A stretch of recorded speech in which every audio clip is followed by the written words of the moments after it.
I started recording just to let you guys know. This is Commander Chig. This is the Loose Screws podcast, the loosest and screwiest podcast there was.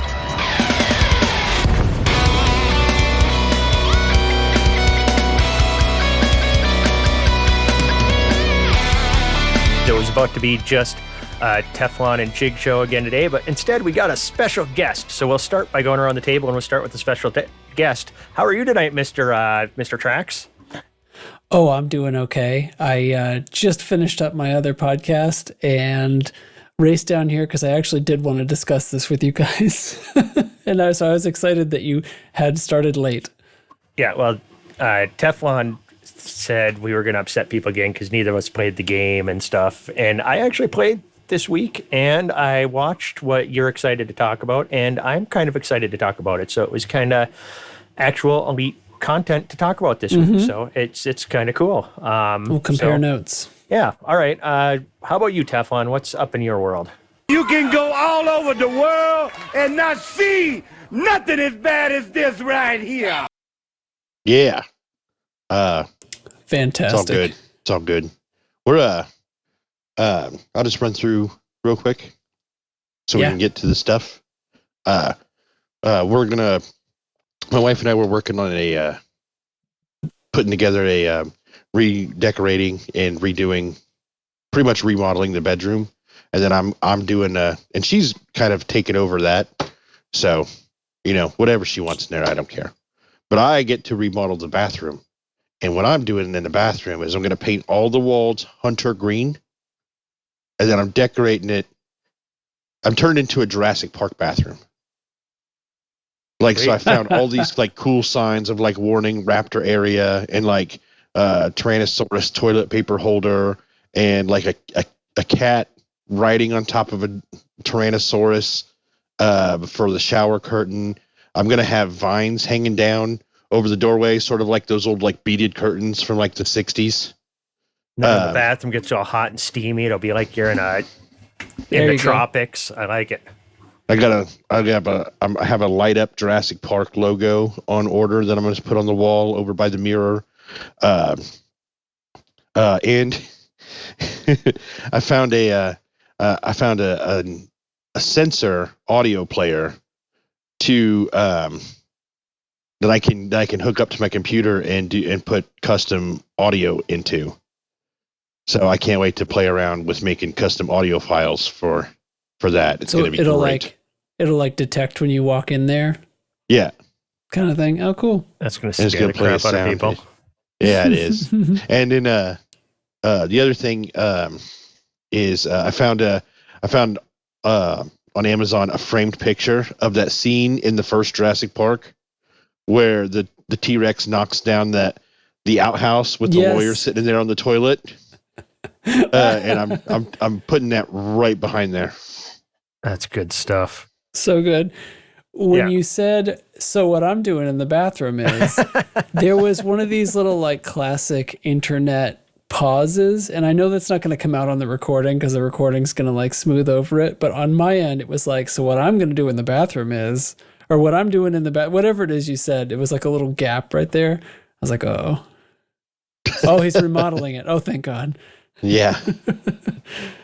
I get to remodel the bathroom. So much more clever than what I did when we remodeled our bathroom, and we just went with a spaceship theme in our bathroom. So, I have a picture of the Millennium Falcon on the wall, and I've got like the history of flight from the side of the Razorback. I've got that going across. Yeah, from the Expanse. Have that going across the lights above the sink, and I think there's a picture of an X-wing and the Serenity. There's a 3D printed Serenity hanging from the ceiling. It's just stuff like that. So it's a whole spaceship theme in my bathroom.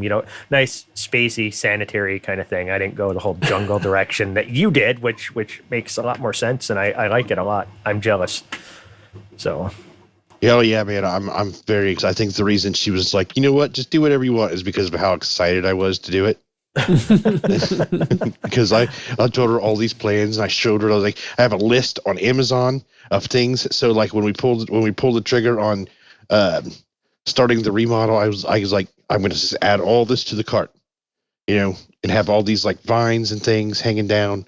in front of like the toilet area and in the doorway, like one of those beaded curtain things. So like I'm pumped for it.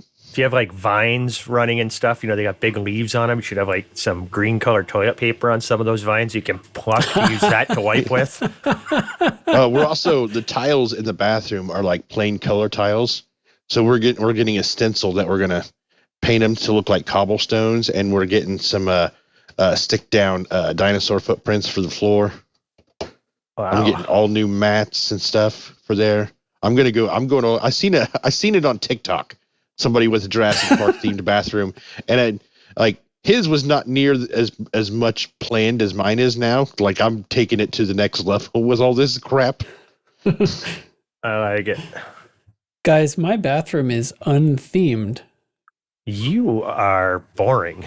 Then you need to get on that. I mean, this is something I have just today learned. I want to be entertained by more than just my cell phone when I go to the bathroom. Should be like in my bathroom, you get roared at by a T-Rex, or maybe I'll just have it play that scene, the audio of that scene where Nedry gets killed by the Dilophosaurus. Wow! All right.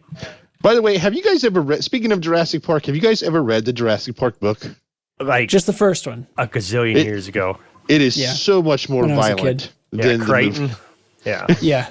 Yeah, it's there's lots of stuff in there. That's like a horror book, pretty much. Yes. Yeah, he didn't hold back much at all, for sure. Mm-hmm. I read that when I was in middle school. Yeah, I think I was in high school. I think I was, now I gotta figure out. Well, the movie came out in 93.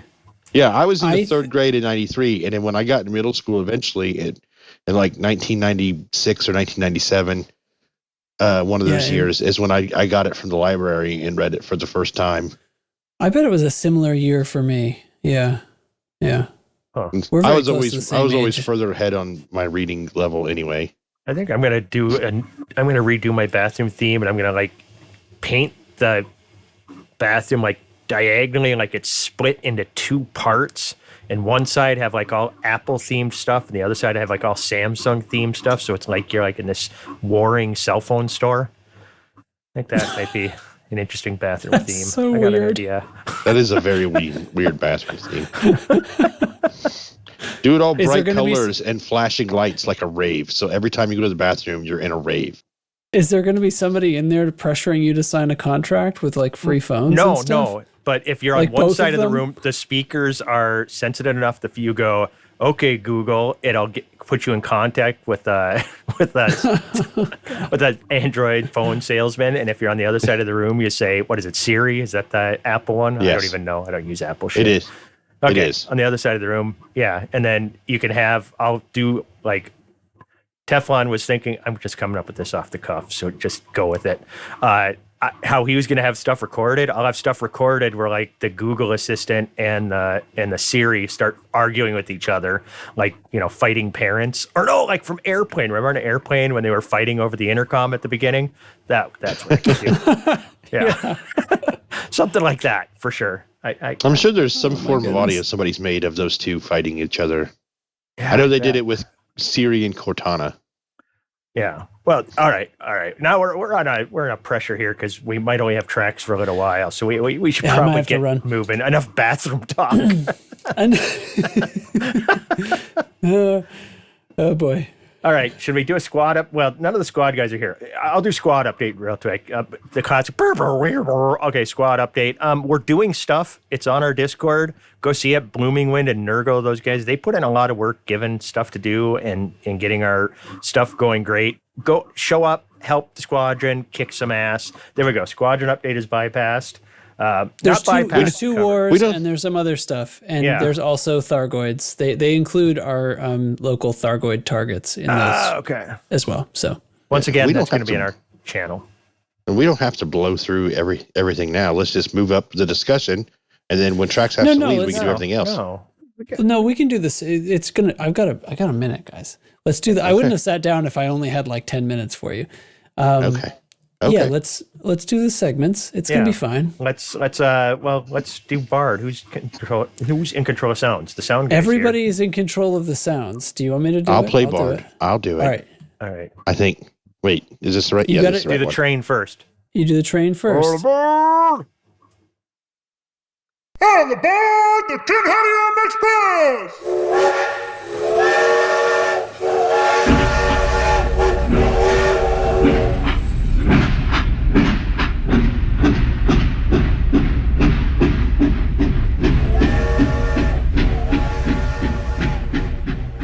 Teflon bot loading.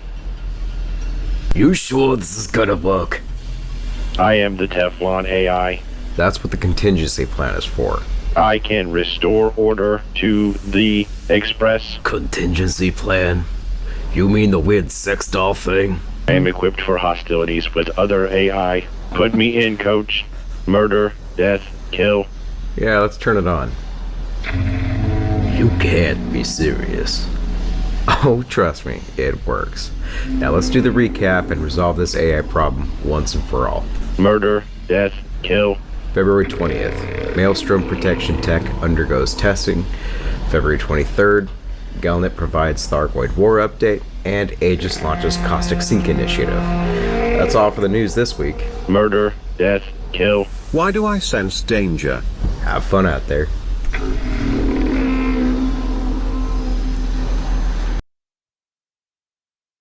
I like it. I like where this is going. Very nice. The plot thickens. If the evolution of the Bard segment means it turns into a freaking radio serial, I am 100% on board. Put me I was in, just coach. thinking the same thing. It's the tiny little snippet things, and they piggybacked on another show. Oh my gosh. Yeah. This is It was historical. a pleasure. It was a pleasure to send the Teflon bot over there. So, I look forward to getting that back, Bard, please. If I ever hear that you're sending a Teflon Bard to my house, trust me, the security perimeter will be set and nothing will be entering this house. There's no such thing as a Teflon Bard. There is a Teflon bot, and it's currently on the Tin-Hattie Express to help out with this AI problem. So that sounds like the least effective way of handling an AI problem. Just saying. I don't know. It's pretty violent. You don't want to take any chances. You saw what happened with the Guardians. There is that. All right. I mean, that's why you heard. I was fixing it when we were going off the air last week. So yeah. All right. Now we're following that up. We got a treat where we have another segment this week. We got Grover Kiwi has a one for us this week too, right? And we finally have the correct audio. I figured we just Groundhog Day and keep playing the same one over and over. But so with we this, got a new one. Correct this time. Okay. This one only has one audio file to play, right? Yes. Okay. We don't have a cool I don't have a intro separate from the intro future for yet. him yet, because he always does his own fun stuff. So it's in his hands. All right, got you. All right, here we go. Space. It may be ginormous, but there's really only room for one Teflon, thank you. And this is the Exploration Report.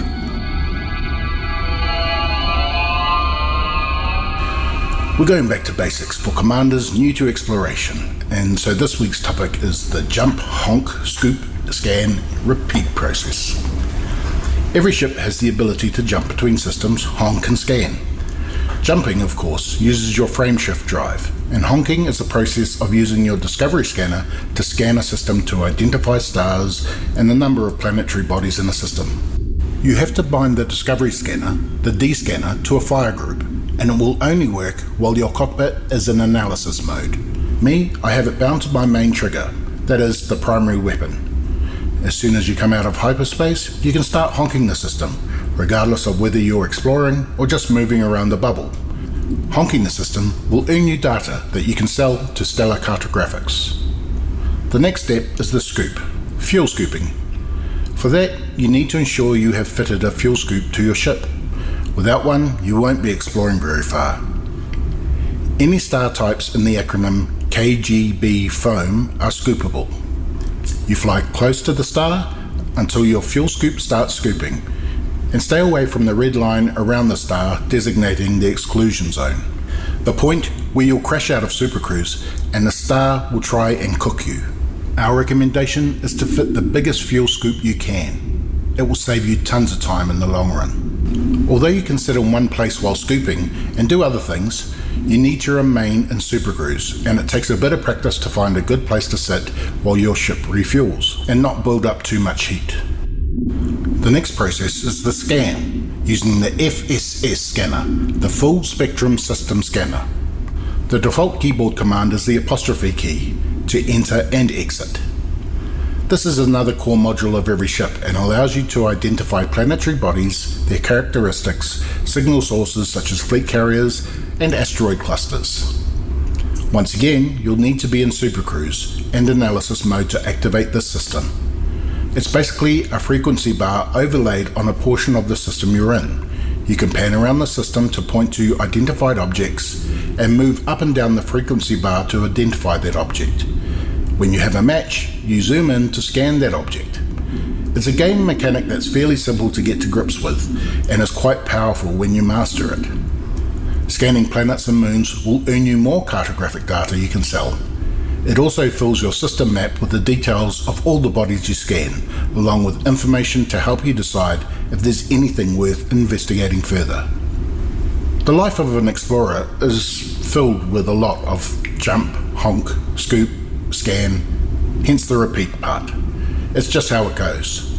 The more you do it, the more you'll refine your process until it becomes second nature, and you'll find yourself flying into systems in the bubble you've been to 1,000 times still honking, even though there's no real benefit to it. It just becomes part of your muscle memory. In the show notes is a link to the Full Spectrum System Scanner page on the ED Wiki, and next time we will look at it a little deeper, along with the planetary scanner. This has been the Exploration Report, coming to you live from the future.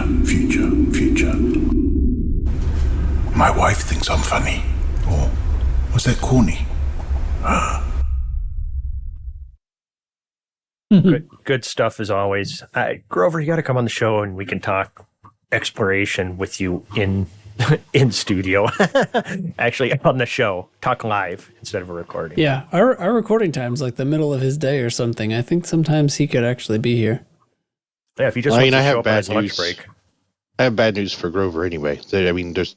There's a bot now, so there's currently 2 Teflons. Well, Teflon and a Tef bot. So I guess there's still only one. Well, there's been 11 prior to you that you murdered. Maybe some of them actually survived. We don't talk about that. I know. Well, that's what I'm saying. So keep your mouth shut. And how do you know that there's not like 13, 14, 15, 16 walking around out there? We don't talk about that either. All right. Fair enough. Where do you want to go with this, Trax? What do you think?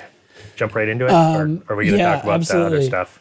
Wait, what other stuff? I don't know. There's like in-game news, but that's like dev news, right? Thargoid report? Yeah. I don't know. I mean, I didn't write anything else down besides what happened on the live stream. Well, Thargoid bug report is, well, that's what we're going to be talking about anyway, essentially. Yeah. I guess. So, yeah, jump right into it. The floor is yours, sir. All right. Well, okay. So there was this Frameshift Live 26 happened, and their guest was Tom Kewell, who has been on lots. He's the giant tall guy, senior game designer. So he comes on specifically to talk about the Thargoid war scenarios, and he kind of took it through.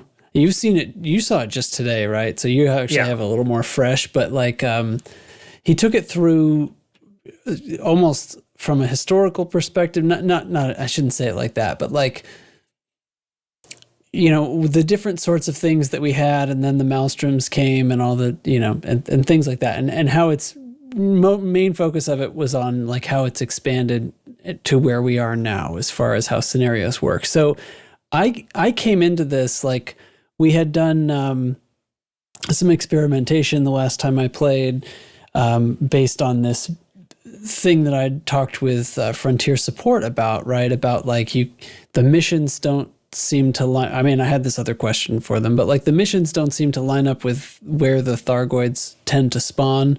You know, if I pick up a mission at this conflict zone at a base and it's for 4 Medusas, how come I can never find 4 Medusas in the conflict zones? And they tell me essentially as I said before, that the station-based conflict zones are kind of considered to be easy mode. They are kind of the lowest risk scenarios out there. So I started thinking, and besides the other, conflict zones that are marked high intensity, just going out to normal space, or just trying out some of these other scenarios, like AX weapons fire seems to have different threat levels. And we played a bunch the other night, found, threat 8, AX weapons fire, and things like that. And we did find quite a few interceptors. We actually managed to complete a 5 Basilisk mission. Only took us an entire evening, but... Yeah, although we did spend a bunch of time on it, working on a Hydra, only to lose the instance later, because the trouble with these things is they're ad hoc instances, so they're harder to keep open. And I don't know, I guess that falls again under the category of risk versus reward, right? But it's go ahead. I was just going to say, before we get into what he said about how some of these instances work and stuff, I mean, a lot of my annoyance with the game lately has been the fact, that these missions are so freaking bizarre. You get this mass, it's like kill 6 basilisks, 5 hydras, however many medusas. It's just kind of bonkers, and trying to get those done. And that was what we were doing the other night, is trying to figure out how we could get those if killed. If they lined them up, I could do them. But they don't. That's the thing. It's hard to find. You have to work to find one. Well, I think what I took away from that the other day is wait till you get interdicted and then just fight, because stuff just keeps coming in. And that's when we started getting what we wanted. It is still randomized, and we weren't always getting. So, a high number of medusas, they take. I mean, in a group, they don't take that long to kill, I guess. But like, the thing is, like, you have all this super cruise time kind of finding them. You could just drop in a normal space or get interdicted or something. There's the additional difficulty of them being ad hoc instances. So you have to be in a wing. You can't just be at a place where other people could be joining in, like the conflict zones. It's a lot less convenient. So I have that kind of baseline. Yeah, I'm annoyed by that. I feel like it's not quite working right. And I feel like the missions need a reconfigure still. Maybe I drop agree. the rewards down and drop the requirements down. Something, if the missions were for 1 Medusa and the rewards were lower, instead of having 10 units of G5 materials, they could be 3 or 5 or something. That would be something that you could easily complete 1 or 2 of those in a casual play session and be fine.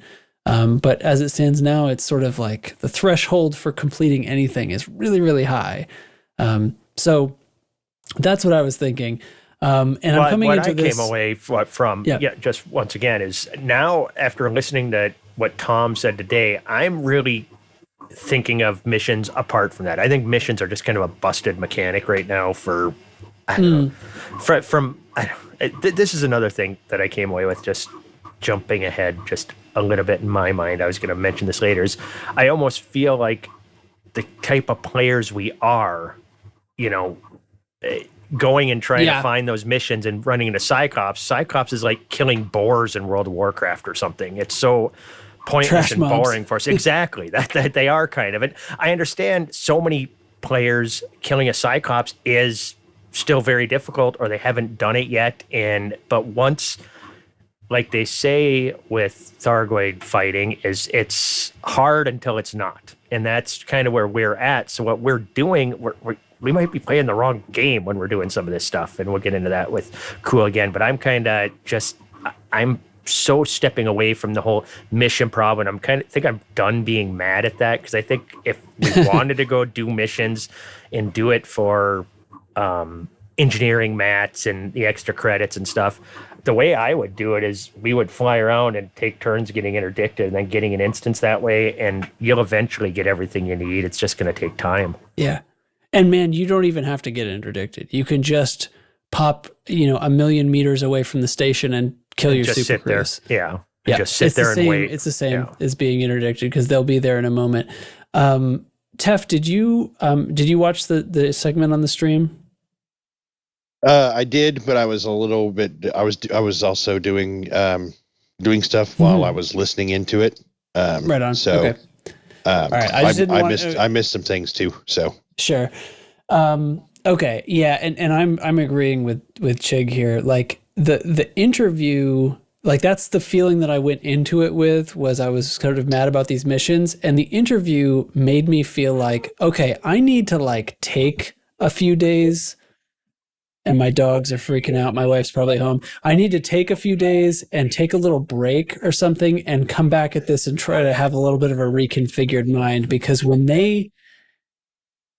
they're designing this, these scenarios, all of this stuff, he's talking about these just random things that you see, you drop into convoys or whatever and find that they have had, they've just come from a thargoid fight and they're repairing each other. And the scenario is that you help them repair or fight off whatever thargoids, scouts show up. If you keep them fended off long enough that everybody gets repaired and leaves, that counts toward the war. Like he's telling us directly. And it was so hard for me to, I know those little bits of scripted things like exist, and it's this sort of light touch storytelling that he talked about a lot too. Those sorts of scenarios, or when they're just patrolling and let's see what's going to come next, and okay, we're needed elsewhere and they bugger off. Like that's a completed scenario, but it's not obvious that it is. And he's telling us in this segment that, this all does count toward the war, and it's much freer just going. It's this go your own way through the galaxy way of being. Whereas we've had this totally opposite mindset, right? Mm-hmm. Of like, I need to maximize, like I am a tool and I need to maximize my precision effort. I'm going to kill this many Hydra. I'm going to go through this scenario. I'm going to do it very quickly and get that point on the board. And we're going to pound this system down and repel the invasion. And there's all this stuff out there that if you come at it from his point of view, just float around, see what flies near you, see what signal sources appear in front of you, drop in and see what's there. Oh, I can defend these people, or I can throw them a repair limpet. Or oh my God, there's an item that we haven't seen before. Why is that there? Shit right. Like He's telling us there's stuff that we're missing because it just hasn't been noticed yet. And it actually made me more motivated to kind of like seek these out, knowing that, one, it counts for the war effort, and two, like really knowing that those little story bits or these little micro things are out there. Yeah. And that's the whole thing, is I feel like I've been playing the wrong game at the moment. I was saying that this is a sandbox, and they just kind of put more stuff in the sandbox. And what he was talking about, I came away with the impression that they're almost finding a way to procedurally generate these scenarios. They're coming up with a bunch of different variables, piecing it all together. So when they add some new stuff, it makes for just more variance within all of these scenarios, depending on system state and the location you're at, and, all of these little things. And I'm just like, well, Jesus Christ, I'm playing the wrong freaking game. We should have been the other night. And Boobtron is really good for this. He's been doing a lot of the science stuff around the Maelstroms and trying to figure out how stuff works. He's been playing the right game. He's been out trying to figure out how this works. And when we had a full group the other night, we should have just went and just explored these different things and seen what kind of scenarios popped up. Reason I haven't done it that way, just to tell you the truth, is because I had lost faith in their ability to do something new and interesting. I assumed they were just throwing shit at us. So, well, because the randomness of when I drop into a AX weapons fire detected threat 6, and sometimes it's some ships fighting something, and then sometimes there's nothing, I think this game's busted. Yep. But when Tom talks about it, he's like, there's a set of, there's like a table, and the script is going to pull a scenario from a table of possibilities. Sometimes there's almost nothing, and then maybe something happens. One of them's called a slow ambush. Yep. Another one he called active attack, and these are like code names in the background, right? So when I jump in and see, well, this time it's a completely different thing, he meant for that. And I think I lost sight of that. Like, I think me from 3 years ago would have assumed that about this game. Yep. And now I'm like, I've been trying to like science this conflict zones to figure out, okay, which one pays this amount? Okay, so can I assume that I'm going to see these interceptors here and this one? Well, no, that didn't really work out. And I'm like trying to get this repeatable thing to happen. And they're trying to make things not repeatable. Yep, dynamic and evolving is what they're trying to. Yeah, a living universe, and we're trying to be like, this threat level should have this, and that's not how any of this works. So that's not how this works. That's not how any of this works. You know, it's interesting. The stuff you were saying before, Chig, like I very much agree with too, and like I feel like this goes along. This really helps make it feel like more alive. Like you were just saying, a living universe. It really makes it feel more like there's more than just us out there doing stuff. Like it's making you feel like you always see these populations and NPC ships. This really adds to that.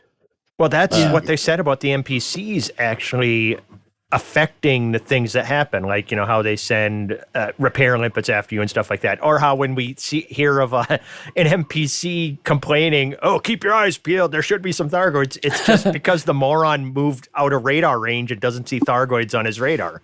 Right, he directly explains that one. That I was like, well, I guess I write that bug off. Or like some of the triggers in some of these instances are like when a certain item is scooped is what will trigger it, and an NPC could be the thing that scoops that item. You know, you don't even scoop it.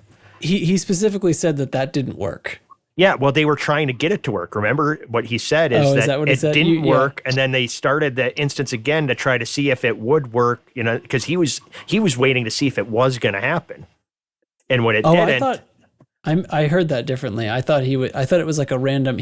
I thought he was checking to see if something else would happen that he wasn't describing, and in the meantime, he saw this rescue ship whose natural behavior it is to scoop up escape pods. Yeah, but just go, oh sure, I'll grab that one, but it didn't trigger. So but when he grabbed it, the way that I took it, the way that I took it then is when he saw that it went to take that, he's like, oh, is this going to trigger it? And when it didn't, he was kind of disappointed. So then they were going to be like, well, maybe that should trigger it.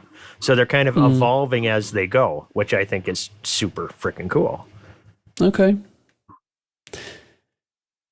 And like Trax was saying, how he's, you know, how it seems like there's this random event or random table that throws an event in there. I just want to say, like, you know, I could totally see that as being a part of game design, because I had something like that ready to go for you guys in our D&D game, like to where you might remember when I asked you guys what about side quests, because I had, whenever you guys travel down the road, I had a table set up for you guys to roll, and certain events could trigger for that. Yeah, and that's been a part of gaming forever. It just seems like this is getting insanely complex with what they're doing. So he was talking, you know, there was a bunch of different you know, I don't know, paths it could go down. Oh God, I don't want to use branches or trees or anything when I talk about FDev trunks. You know, you got the main trunk, but that's kind of what it is. It seems like if something happens, and then if something else happens, and this, you'll get these different scenarios depending on system states and like location, and you know, a whole bunch of stuff goes into it, and they keep adding more little things to that. And it really sounds, like I said, it's almost like it's a procedurally generated type thing that they're going with. And they're trying to see what they can do to make this, well, the galaxy itself, but this war in particular, more, unpredictable would be the way I'd say, so that it actually isn't the same thing over and over and over again. Right. So they specifically mentioned things like, they said watching a stream and seeing somebody notice that some of the escape pods were unoccupied. Yep, and that was like never a thing. Special note of that. That's new, apparently, as of the start of this war. And so it's like sort of like what's happening with that. And I don't know if that's really like, you know, I think that's a separate comment from the like scooping something triggers the ambush, but still, like it's there. That's a good mystery too. It's like this escape pod is empty. So what's the deal? Is it a trap? Is there something nefarious going on here? Was there somebody in that? Did it just discharge by accident, or is it leftover debris? Is it a red herring for something? I think it's telling that he even mentioned that, you got the slow ambush or the fast ambush. The fact that these are ambushes, not just kind of happenstance, that an ambush means that the thargoids are planning this out. Laying in wait. Exactly. So, I mean, that to me was a little telling too. That is implied more than a bestial intelligence. That is an advanced intelligence to work up tactics like that. That's a Teflon bot type intelligence right there. For sure. Yeah. We'll play with the Teflon bot more when he comes back. If he makes it back. He better make it back. Also, well, I mean, he's insured, so. Yeah. Tom also mentioned a bunch of stuff about system state, and at the time I was thinking, oh, geez, I never even think about system state, but mostly what we're talking about is like invasion versus alert and stuff like that. Yeah. When he said it, when I was watching it, I was thinking about like regular BGS states. But obviously those kind of get overridden. It's all war states. But still, like, it changes how the NPCs behave and changes what kinds of signals and scenarios pop up. They all still do have threat levels. The fact that they're like, I was trying to the other night when we're playing, I find myself trying to establish like what's going to be in a threat 8 AX weapon fire. But now I realize like, it's random. Not consider me corrected. Yeah. I mean, it's random and it's probably tilted, hopefully, based on the threat level, but I'm not going to be looking for things to be the same each time, and I need to relax about that. It should be tilted a little bit by like the rank of the pilot. I wonder if it is at all, like with a bunch of, people who've got a gazillion Thargoid kills, it should be maybe tilted a little more on the difficult side, maybe, I don't know. Do they do that? Do they do that for NPCs, or is it, I always thought it was more to do with the mission difficulty. The threat level on the mission will determine kind of, are you going to see elite anacondas coming after you, or is it going to be, I've heard enough random shit over the years that all of it seems to be anecdotal anyway, so I don't know what they officially do or don't do. Yeah. Because think when you're, I mean, I don't think it has anything to do with the particular pilot, other than difficulty of missions, or if you're in a Haz-Res as opposed to a, low sec, resource thing, so yeah.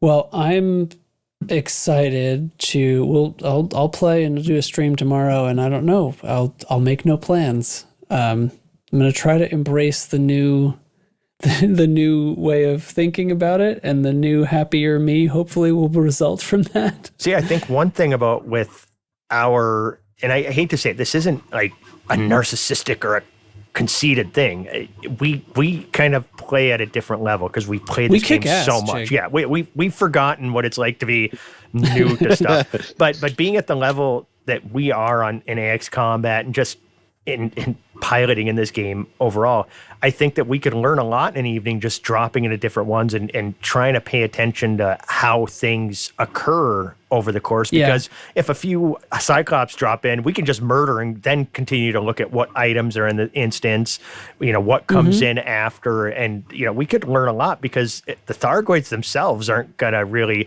get us also like, oh shit, 2 Medusas, run away. No, we're going to be like, jackpot, 2 Medusas, and murder them real quick, So I've often ignored the stuff that's in the debris field. Paid just zero looked around attention. like, come on. Yep. Where are they? Where's the ambush? Come on. And apparently you grabbed one random item in there and we could have triggered it. And who knows, maybe what you grab triggers what comes in. We have no idea. We don't.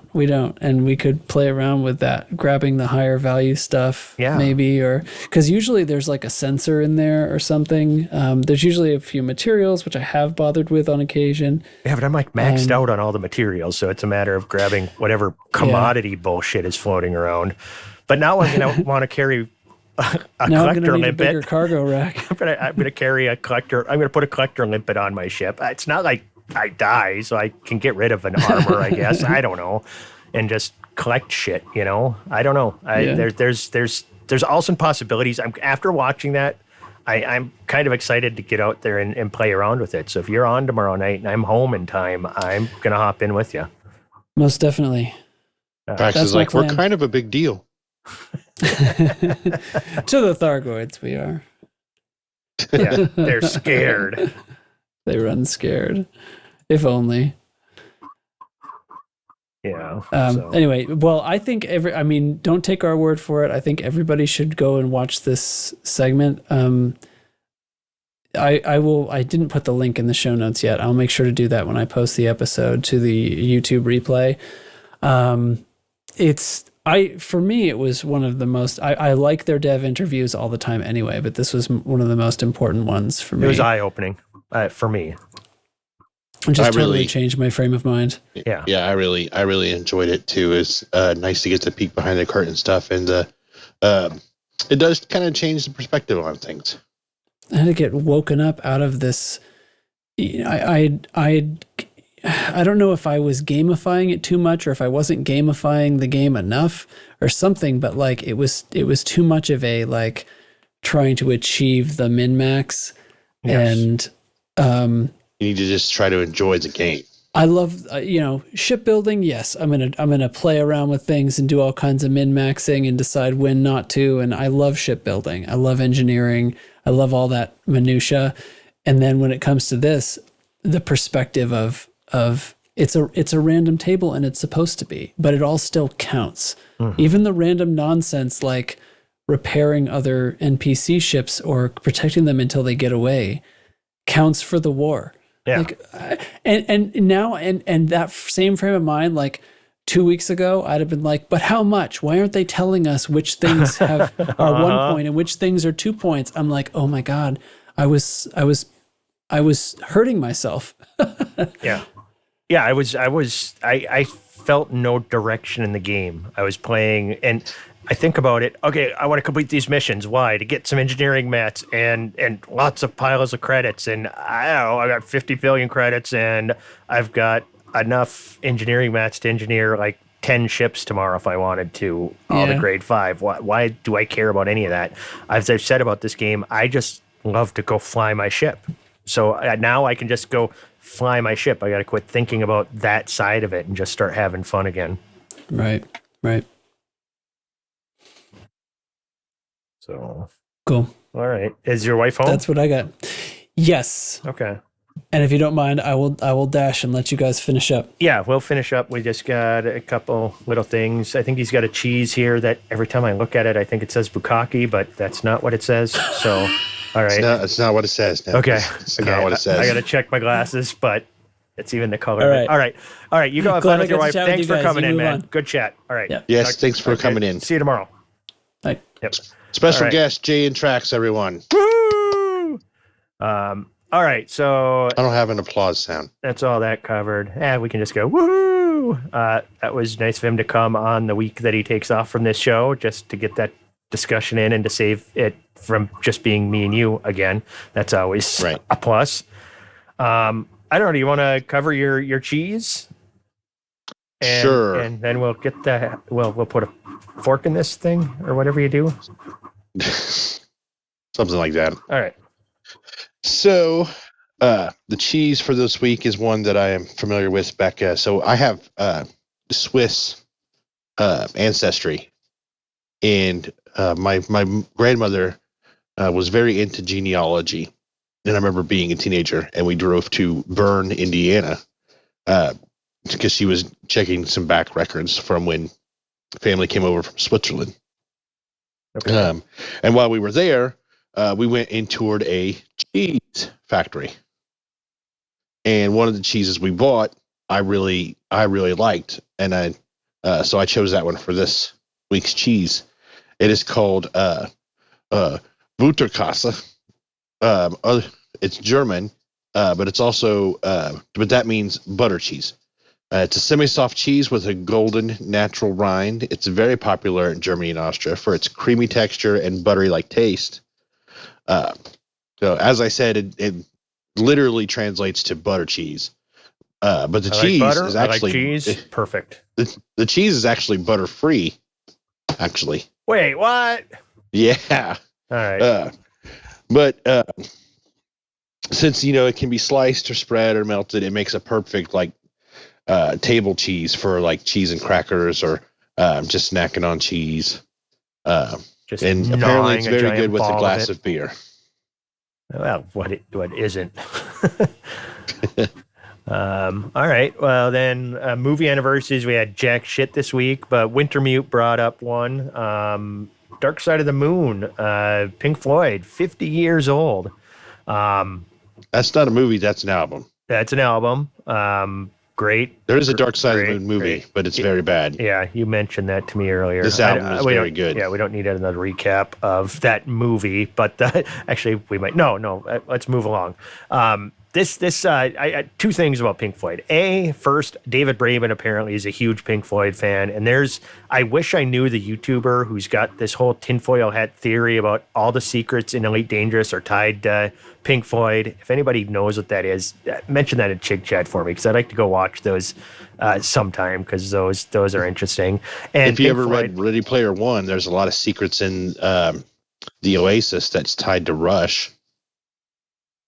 All right. Did you ever read that book? Yeah, years ago. Oh, well, yeah. He has in that book the programmer dude who put down the Neil eggs. Peart. I mean, yeah, I don't. Yeah, the band Rush. Yeah, I know. Where'd you go?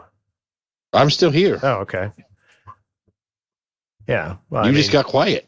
Oh, you got quiet after you yelled at me for Rush. No, you did. I mean, can we just do that for like a half an hour? No, you did. Well, let's move on. Because I could talk about Rush for a half hour. I love Rush. Really? And I'm not a huge Rush guy.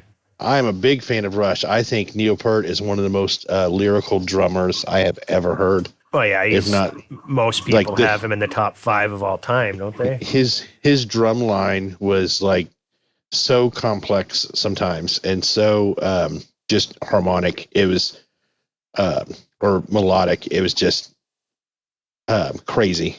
And if you ever seen what his drum setup looked like live, like it just adds to it, because he had drums all around him, like everywhere. Yeah. Everybody knows who he is. Anybody who has ever been in any kind of rock music, ever will know who Rush is, and Peart himself. He's a legend. Not to mention, Geddy Lee has such a distinct singing voice that really stands out. You know when you're listening to Rush. And then I'm blanking on his first name, but Alex Lifeson, that's what it is. He is a fantastic guitarist. Right up there with some of the greatest guitarists. Yeah, ever. You can put Rush in your pipe and smoke it. I'll take my Pink Floyd. I'll take Pink Floyd. I like Pink Floyd too. Yeah. I love Pink Floyd. I don't hate Pink Floyd. I love Pink Floyd. Yeah, I saw Pink Floyd live in the summer of 1992 at the Metrodome in Minneapolis. So that was probably the best concert I ever went to. That was freaking insane. So, yeah. I once got to see Kiss on one of their farewell tours. Wow. One of the many farewell tours that they did. 16 or 17 that they did over the years. Yeah, for sure. And then they did it with costumes and everything. And then it was sometime after Psycho Circus came out.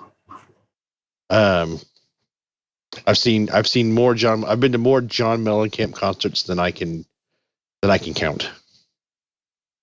Wow. I've never seen him live. My dad has always been a huge John Mellencamp fan, and so like he would always get tickets to see John Mellencamp, and I would always be going too. So I think band I've seen live the most, I think I saw Metallica like 6 times. So that shows the direction my musical tastes leaned back in the day. After I graduated high school and before I left for boot camp, I got to see. It was the only time I had ever seen, because I used to watch Linkin Park's tour dates. Okay. And there was only one show because they never came to Indiana, and I was like, man, I wish they'd come to Indiana. And then there was one show that the radio station I listened to at the time they put on, and Linkin Park was the headline. So I bought tickets as my birthday present to myself right before I left for boot camp. And I got to see Linkin Park live, which is such a great memory for me now because Chester is not with us anymore. I don't know enough about Linkin Park to know what that means. That's okay. That's okay. They were right. they were a big part of my musical taste when I was a teenager. Okay. And that like I'm sure you have ones who are a big part of your Aren't they the musical taste when you were a Transformers teenager. music band and all their music in Yeah, the they did Transformers later movies? Okay. They did later on, and like they did a lot of really cool stuff, and like changed a lot of their sound over time to do different and experiment with different things. And that's one of the things I really liked about them. Okay. So Cool. my favorite album of theirs, Meteora, just had its like 20-year anniversary. Yeah, you're young. Nurgle's not here, so I'm like way the old man here now. This is not cool. I wish Nurgle was here because according to my history calendar, on this day, he was February born the 27th in 1827. Oh, his birthday. Mardi Gras is celebrated for the first time in New Orleans. Oh man, we got to save that for next week. He should be back Initiated next week, by a right? group of students. How long does Mardi Gras have go? no idea. I have no idea. I know nothing. So, okay. Well, I dashed home, got home late, shoved food in my face, watched the Kewell interview thing, and then we started the show. And it's getting late, and I should probably go visit with my family a bit before bed. So I think we should put a fork in this. But this is what I want to say to you guys. I think we know how to get people into the show during the show. If you want to be on the show every other week, the week that like I'm hosting, because we always seem to be shorthanded. If you're hanging out in general chat, it's going to be you're just going to be free for the plucking for me to bring you onto the stinking show. So I'm just going to say that right now. If you want a chance to be on the show every other week from this week, if you're sitting in general chat, there's a chance I could just drag you in here and make you join this nonsense. You're force you to be on the show. Yeah, I will make you. You don't have a choice. There's no waivers to sign, nothing. You're just going to be on the show. So, and hi to Big Breezy came back. He's been away for a while. He made an appearance back yesterday, and he's been showing up in voice chat, I see. Sorry I haven't had a chance to hop in and play with you, Breezy. I just haven't had the time. So, that's all I got. I've been busy as well, so I get it. You want to do the robot outro, and then we'll call it I a show? can't do the robot outro because the robot is on the Tinhadium Express. Oh, okay. Then I'll just go like this. Go to patreon.com, loose screws, and wait. donate and here. Wait. I'll do for, it. I'll do it. Wait for Teflon. I'll do it in old radio voice. How's Let that? him do it in old radio-y, voicey. You see? You could do it. Show, please rate and review on your podcast player, which helps people find the show. Join us on Discord at discord.io/loose and check out the merch store at loosescrewsed.com for mugs, t-shirts, hoodies, and more. You can support us on Patreon at patreon.com/loosescrewsed. Thank you for listening. Fantastic. That's all we got tonight. I'm going to hit stop. So say bye, Teflon. So long, Teflon.